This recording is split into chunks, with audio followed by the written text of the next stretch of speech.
Hello all saints, the Lord be with you. Well, we've made it to 2021.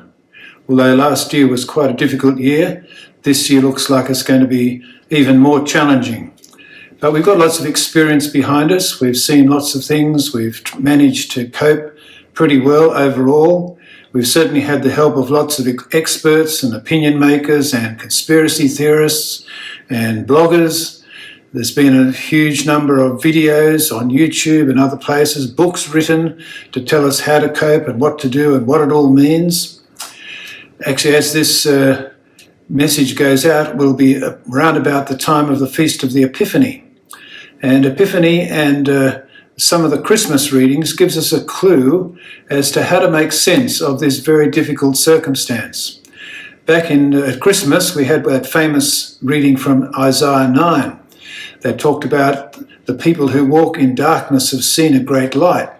But to understand it and to get some perspective on what we're up to now, you need to go back to the end of chapter 8 of Isaiah.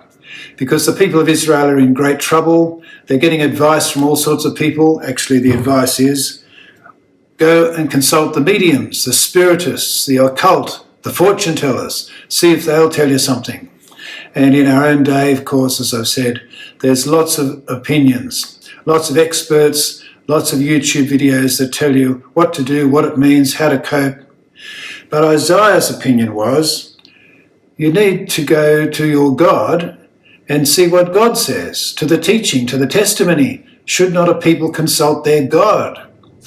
And it's in the midst of that darkness that Isaiah 9, and indeed the Feast of the Epiphany has the same idea, the light shines in the darkness.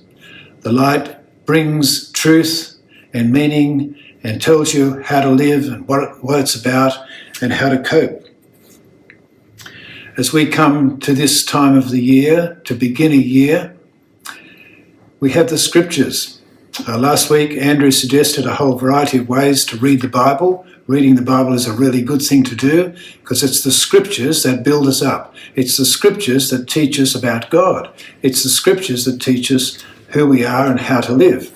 And I want to suggest to you another possibility today, as well as the ones that were suggested last week. This is a famous one by Robert Murray M'Cheyne. It's how to read the Bible in a whole year.